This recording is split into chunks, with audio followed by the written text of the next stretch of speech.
गोजोन्थों आंनि बडलेण्ड नांगौ इउट्युब चेनेलाव नोंथांमोन गासैखौ बरायग्रोनानै लाबावबाय। आं दिनै नोंथांमोननि गेजेरावहाय लाबोनो सानदों जे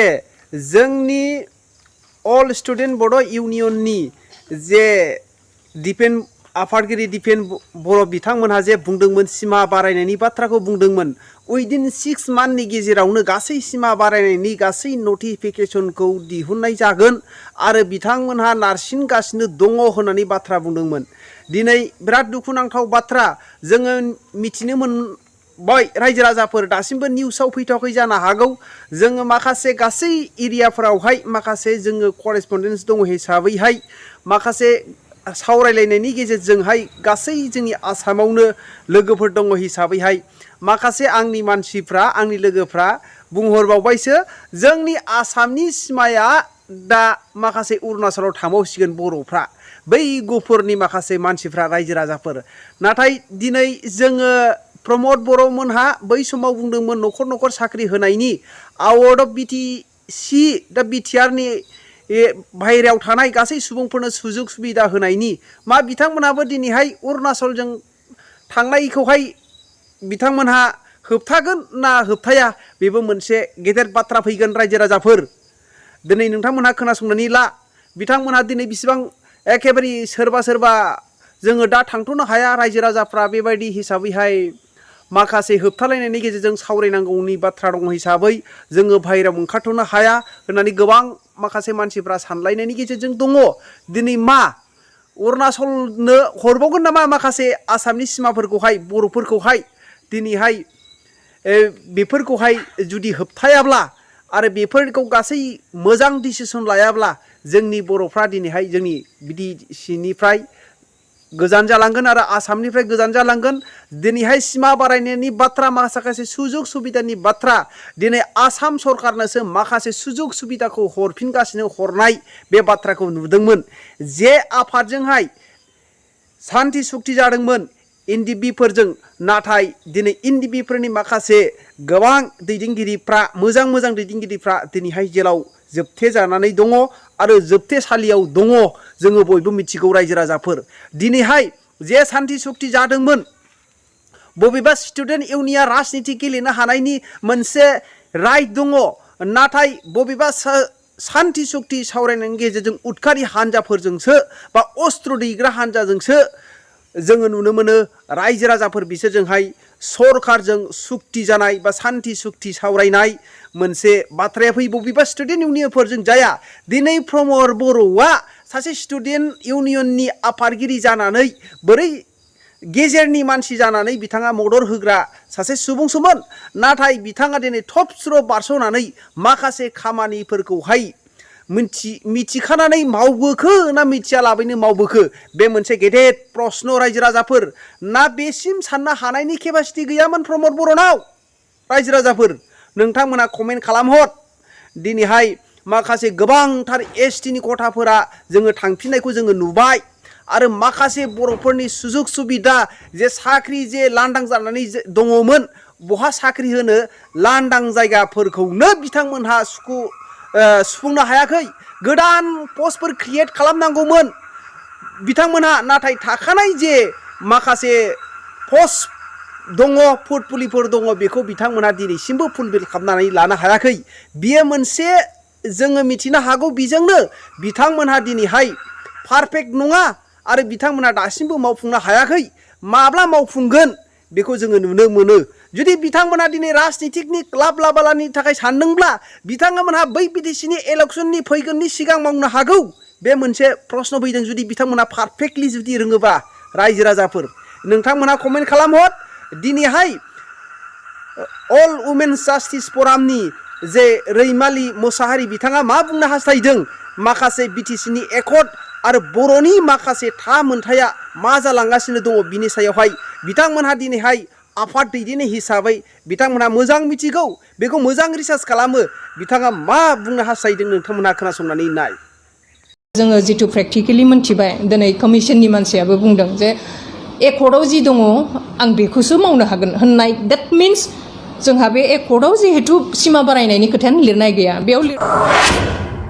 आरो जोंहा मोनसे फोथायनाय दङमोन NDFB जों जुदि सुक्तिया जायोमोनब्ला हयथ' बिनिख्रुइ साबसिन हामसिन जागौमोन होननानै जोंहा फोथायनाय दंमोन। आं सेमिनाराव बाहागो लानो थाखाय बर'मेन जास्टिस फरामखौबो हांख्रायनायनि थाखाय नंगौ दिनै समा थिनदों जोंखौ दिनैनि जिथु टपिक जोंनि इन्डिजिनियास मानसिफोरनि थाखाय ट्राइबेलफोरनि थाखाय जिथु अधिकार जि मोन्थाय बे मोन्थायनि सायाव जिथु दिनै सावरायलायनाय मेल बनसुआ लिंदों बे टपिकआ थारैनो जोंनि थाखाय इम्परटेन्ट आरो जों साफ्रोमबो बर' हिसाबै बा इन्डिजिनियास मानसि हिसाबै जों जोंनि अधिकार बा मोन्थायनि खोथाफोरखौ जोङो मिन्थिना थानाया मोजां आरो बेनिखायनो जों बुंदों जे बे सावरायमेला इम्परटेन्ट खारन गोबां मानसिया दिनै जोंनि अधिकारखौ मिन्थियैखाय थार बाथ्राफोरखौ बुंनो गियो बेनिखायनो जों दिनै जोंनि जिथु मोननांगौ बे मोननांगौखौबो जोङो बुंनानै लानो गियो आरो प्लास दिनै जों जेखौ मोनखाबाय बेखौबो दिनै जोंनि सुथुरफोरा बा दिनै आसाम सोरखारा जोंनिफ्राय सेनानै लांफिननायनि जिथु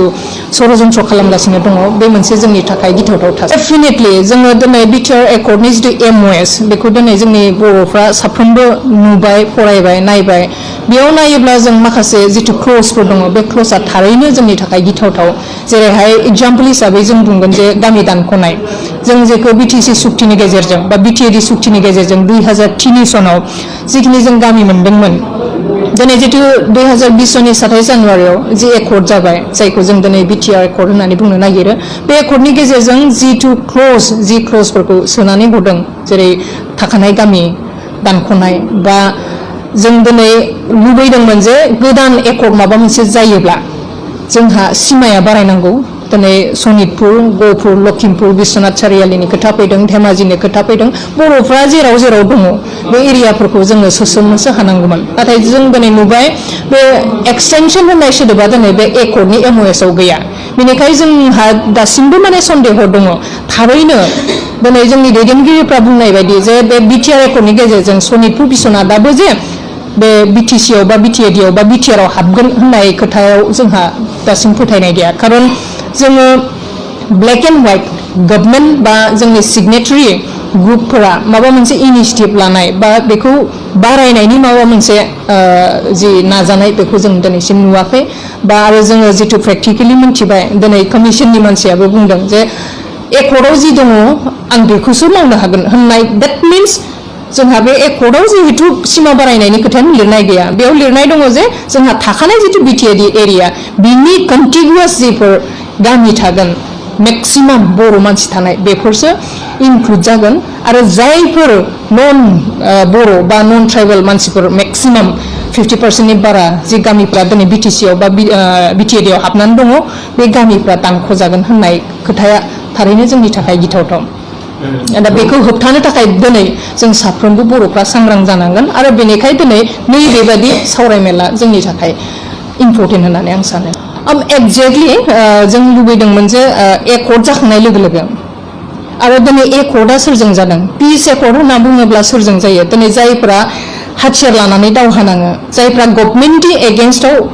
एग्रेसिभ खामानिफोरखौ मावो बिथांमोनजोंसो गभर्नमेन्टआ सिजफायार खालामनानै मोनसे समाव सावरायनानै पिस एकर्ड जायो नङा होमबा थ' दिनै पिस एकर्ड जानाय माने जायफोरजों दिनै पिस एकर्ड जादों NDFB जाया हाथियार लानानै संग्राम खालामदोंमोन बिथांमोननि समस्यायानो दिनै मोनसेबो समाधान जायाखिसै दिनै जेलाव थानाय जायखौ दिनै गायसनगिरि आफादगिरि बिथां डिआर नाब्ला बा रन्जन दैमारि बिथांजों लोगोसे जायफ्रा दिनै जेलाव दङ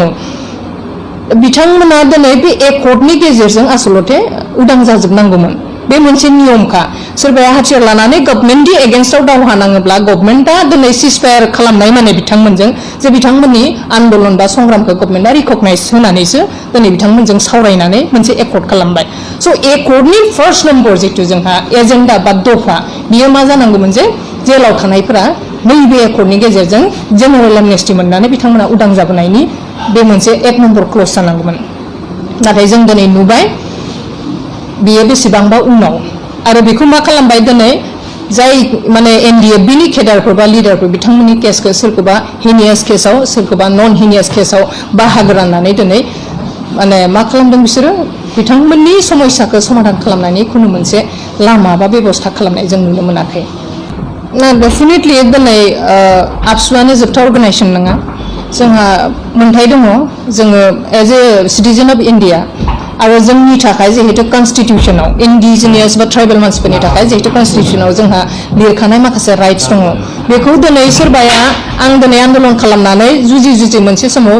आं बेखिनिखौनो लानानै थाथ'नोसै होननानै सोरबाया हयथ' माबा मोनसे एग्रिमेन्ट खालामनो हागौ नाथाय जोंनि उननि जेनेरेसन सोरबायाथ' बेखौ सेटिसफाइड जानाय नङा बिनि थाखाय सोरबाया आरोबाव ओंखारबोबावगोन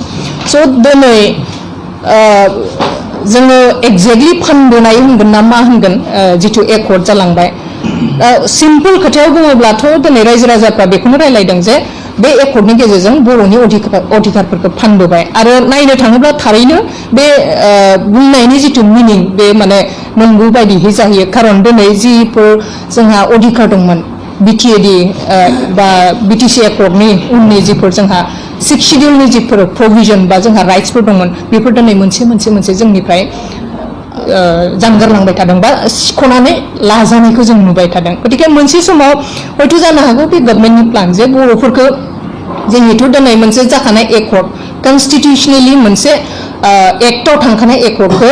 सिफायनो होननानै बा स्क्रेप खालामनो होननानै हाया बिनिखाय हयथ' नैबेबो मोनसे पलिसि जानो हागौ नैबे BTR एकर्डनि MOSनि दारै हयथ' मोनसे जोंनि राइट्सफोरखौ बिसोरो बोखारनानै जोंखौ आरो नोरजिया खालामनायनि हयथ' मोनसे पलिसि जानो हागौ होननानै जों सानो डेफिनेटलि आं बेखौ बुंगोन जे NDFB-या मोनसे हाथियार लानानै खालामनाय संग्राम खालामनाय मोनसे संगठन आरो दिनै सिजफायार मिन्स सोरबा हाथियार लानाय सोरबा एग्रेसिभलि गभर्नमेन्ट एगेन्स्टआव खामानि मावग्राफोरजोंसो सिजफायार खालामो दिनै आबसुआ मोनसे डेम'क्रेटिक अर्गानाइजेसन बिथांमोना डेम'क्रेटिकेलि नंगौ बिथांमोनाबो बर'नि थाखायनो जोंनि थाखायनो हारिनि थाखायनो जुजिदोंमोन सेपारेट स्टेट बर'लेण्डनि थाखाय गतिके दिनै सिजफायार गभर्नमेन्टआ सोरजोंबा खालामदोंब्ला बिथांमोननि आखायाव बा माबा मोनसे गिथावना जिनिस दङ बिनिखायसो गभर्नमेन्टआ रिकगनाइजेसन होनानै सिजफायार खालामबाय बिनि उनाव बोसोर NDFB-जों सावरायबाय आरो जों मिन्थिनायाव मोनसे समावहाय NDFB-जोंनो बे सुक्तिया जानो गोनां माने थारसैमोन जों होननानै जों बेखौ मिथियो आरो जोंहा मोनसे फोथायनाय दङमोन NDFB-जों जुदि सुक्तिया जायोमोनब्ला हयथ' बिनिख्रुइ साबसिन हामसिन जागौमोन होननानै जोंहा फोथायनाय दंमोन एक्चुअली आं दिनै बा नैबे समाव रन्जन दैमारि बिथांनि बा NDFB-नि जेलाव थानायफोरनि जिथु केस हाइकर्टआव हियारिं जालांबाय बेनि सोमोन्दै आङो बुंनाया मोजां जागोन होननानै सानाखै बयबो मिथियो नोंथांमोनाबो मिथियो जे हियारिंआ जोबनानै थांबाय जों दा जाजमेन्टनि थाखाय नेबाय थादों पजिटिभ अर नेगेटिभ जों मिथिया माब्ला जाजमेन्टखौ होगोन नाथाय जों आसा खालामदों बे हियारिंनि गेजेरजों जाहाथे बिथांमोना उदां अख्राङाव फैनो हायो आरो बेनो जोंनिबो लुबैनाय आरो बर'नि साफ्रोमबो रायजो राजाफोरनि